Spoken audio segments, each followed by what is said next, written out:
नमस्कार, मी करणसिंह पवार. आपण पाहता एलएस मराठी. बुलेटिनच्या सुरुवातीला घेऊयात वेगवान बातम्यांचा आढावा. क्रीडा मंत्री माणिकराव कोकाटे यांना 2 दिवसांचा दिलासा मिळालाय. मंत्री कोकाटे यांच्या याचिकेवर हायकोर्टात पुढील सुनावणी शुक्रवारी होणार आहे. सुनावणीकडे अख्ख्या महाराष्ट्राचं लक्ष लागलंय. मंत्री कोकाटे यांना अटकेपासून 2 दिवसांचा दिलासा मिळाला असला तरी त्यांच्या मंत्रिपदावर टांगती तलवार कायम आहे. जळगाव महानगरपालिका निवडणुकीत महाविकास आघाडीत जागा वाटपाचा तोडगा न निघाल्याने ठाकरेंची शिवसेना स्वबळावर लढणार आहे. यामुळे पक्ष कार्यालयात इच्छुक उमेदवारांच्या मुलाखती सुद्धा सुरू झाल्यात. महापालिकेच्या एकूण 75 जागांसाठी पक्षाकडे मोठ्या संख्येने दावेदार पुढे आले आहेत. स्वबळावर ताकद आजमावण्याचा निर्धार करत ठाकरेंची शिवसेना निवडणुकीच्या रणधुमाळीत उतरली.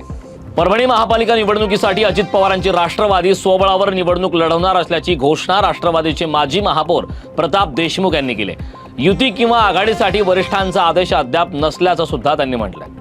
भंडाऱ्याच्या तुमसर मोहाडी विधानसभेचे आमदार राजू कारेमोरे यांना पोलिसांवर शिवीगाळ प्रकरणी जिल्हा सत्र न्यायालयाने दोषी ठरवले.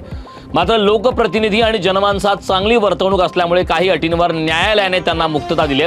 हे प्रकरण 31 डिसेंबर 2021 रोजी पोलिसांवर अश्लील शिवीगाळ आणि त्यानंतर झालेल्या अटकेशी संबंधित आहे.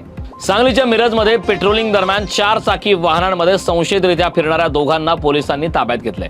त्यांच्याकडून गावठी पिस्तूल, 2 कारतूस जप्त करण्यात आले आहेत. शहरात पेट्रोलिंग दरम्यान संशयितरित्या फिरणाऱ्या वाहनांची तपासणी केली असता आढळून आले.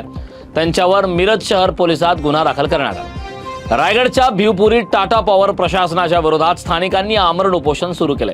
अजित पवार यांच्या राष्ट्रवादीच्या जिल्हाध्यक्ष सुधाकर घारे यांच्या नेतृत्वात एल्गार पुकारलाय. स्थानिक भूमिपुत्रांना हक्काचा रोजगार द्या, शेत जमिनीच्या नुकसानीची योग्य भरपाई द्या, अशा मागण्या यावेळी करण्यात आल्या. बारामतीमध्ये अल्पवयीन मुलीला लग्नाचे आमिष दाखवून पळवून नेल्याचा धक्कादायक प्रकार उघडकीस आलाय. या प्रकरणी पोलिसांनी आरोपीला बीड जिल्ह्यातून अटक केली. लग्नाचे आमिष दाखवून मुलीचं अपहरण केल्याप्रकरणी आरोपीवर पोक्सो कायद्याअंतर्गत गुन्हा दाखल करण्यात आला. सोलापूर धुळे महामार्गावर लुटमार करणाऱ्या चोरट्यांना बीड पोलिसांनी कारवाई करत धाराशिव जिल्ह्यातील खामकरवाडीतून 3 अटक केली. या कारवाई दरम्यान पोलिसांनी ड्रोन शूटसह संपूर्ण कारवाईचं चित्रीकरण केले. या चित्रीकरणावर आधारित जनजागृतीसाठी रील तयार करून प्रसारित करण्यात आल्या. गुन्हेगारांवर वचक निर्माण करण्यासाठी बीड पोलिसांचा हा नवा ट्रेंड चर्चेत आला. परभणीच्या जिंतूरमध्ये अज्ञात वाहनाचा आणि दुचाकीचा भीषण अपघात झालाय. अपघातात 55 वर्षीय व्यक्तीचा मृत्यू झालाय.